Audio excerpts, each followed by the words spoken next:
Assalamualaikum everyone. We are from group 5 and we're going to present our mind map that is Introduction to Phonology. First thing first, we're going to introduce ourselves one by one. My name is Desi Suci Nabila and my last three-digit student number is 144. Hello everyone, my name is Farsya Nabila with the last three-digit student number 147. Hello everyone, my name is Kandi Anwareswara and my student number is 141. Hello everyone, and my name is Muhamad Gilang and my last three-digit number 142. Hello everyone, my name is Baginda with class student number is 140. Hello everyone, my name is Sitti and last three-digit number 145.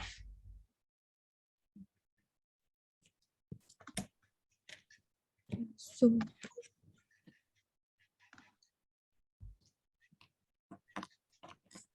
okay, the first topic is the introduction to phonology.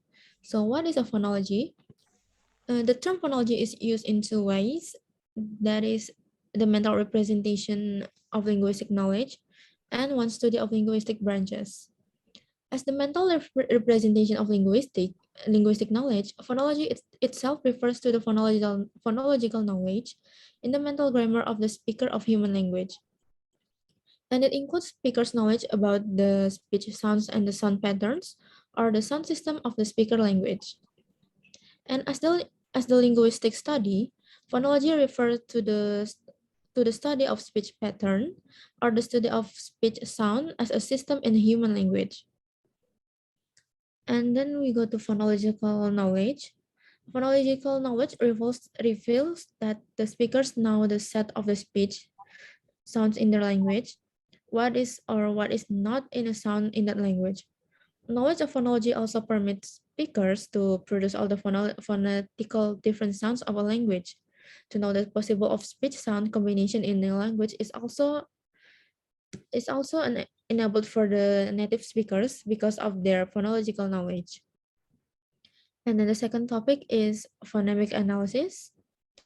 When human speech, it produces a continuous stream of speech sounds.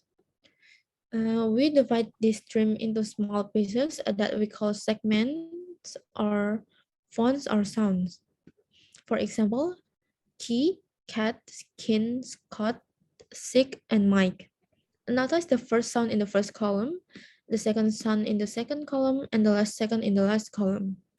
Next will be presented by my friends.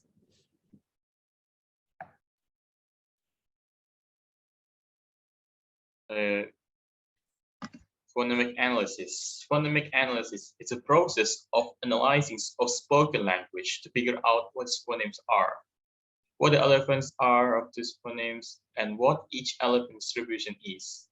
The resulting overall analysis is called phonemication of the language. Phonemic analysis involves two things. First, establishing the set of phonemes in language. And definition of phoneme is a phoneme is a basic unit of a language phonology, which combine with other phonemes to form meaningful units, such as word or morpheme phonemics. And the second is figure out the phonetical rule that determine the environment where elephant occur. All right, for the next matter will be explained by my friend. Okay, I'm gonna explain about the two levels of representation of speech sound. Speech sound can be represented at two levels, phonetic levels and the phonological level. Phonetic level specifies all the features that are needed in the pronunciation of the sounds. Phonetic levels represent only certain non-redundant features. For example, consider the p sound in pill and spill.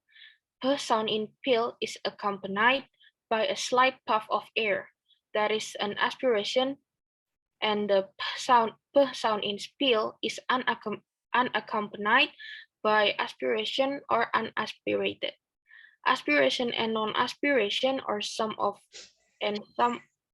sort of sameness of the two sounds hold in English but not universal.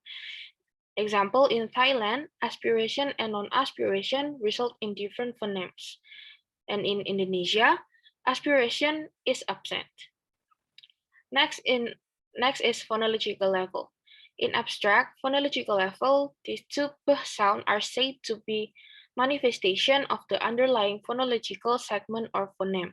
In other words, English speakers intuitively treat both sounds as variation or allophones of the same phonological category that is of the phoneme.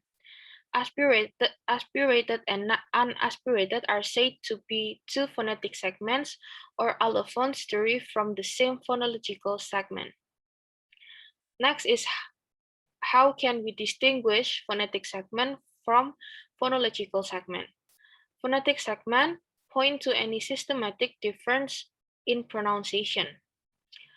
Example, fill, pill, and pill. Different in pronunciation, but the same meaning. Next is pill and kill. Different in pronunciation and in meaning. Phonetic difference that change the meaning are often called distinctive. What is distinctive in one language may not be distinctive in another. And the next material will be explained by my friends. Right. What is phoneme? Phoneme is a contrastive sound unit of a language and constructive unit in that they distinguish words. They represent difference in meaning. Phonemes can't be pronounced, and allophone is a predictable variant of a phoneme. A phoneme is a phonological segment that's also written in a phonetic alphabet symbol with two slashes. If a sound difference give rise to a meaning different in at least one pair of words in a language, then the sound difference is phonemic in that language. For example, in English, in a pair of words try and dry, the sound T and D are different sounds which are phonemic in English because both of them result in different meanings. Although phonemes distinguish word meaning, they don't in themselves have meaning phonemes, while having no linguistic meaning, very relevant phonological information. For the next material will be explained by a friend.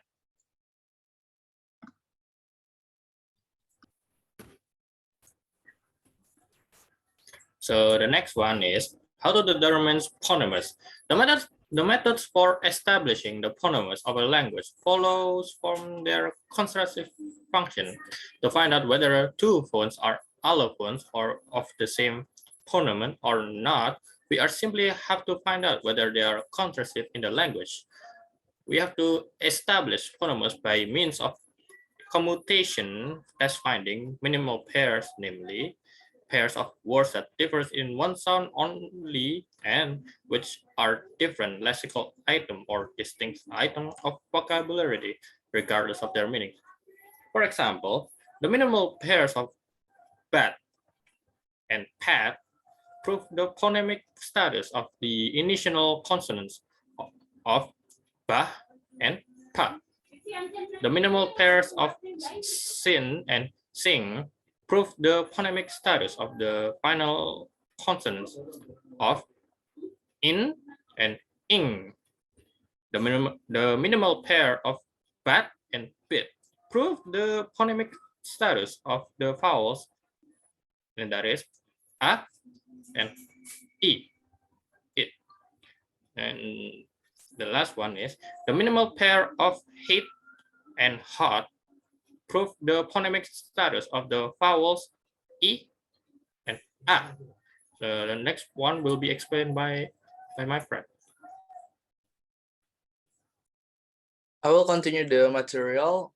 Allophone are phonetically similar sounds that do not contrast with each other. In other words, allophone are not contrastive or distinctive variants of a phoneme because if an allophone is replaced by another allophone of the same phoneme, it doesn't result in a different word. Allophones are predictable. The aspirated P sound is predictable to occur in a phonetic environment, which is different from that of the unspirited P sound. The first allophone is predicted to occur in a syllable initial before a stressed vowel, while the second allophone is predicted by all other environment and the last unresisted stop for the word final.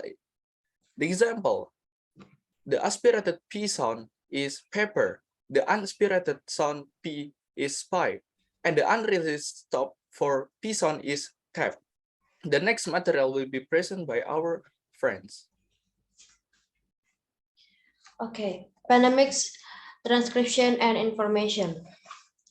Phonemic transcription is a code for significantly different sounds in a specific language. Sounds are often pronounced slightly differently in different contexts, but they are perceived as a same by native speaker and are writing in the same phonemic script.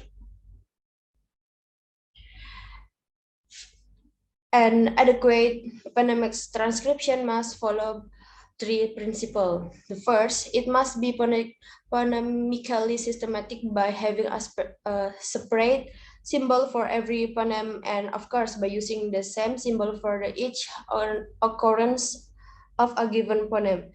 The second, it should be free of redundancies in its symbol inventory.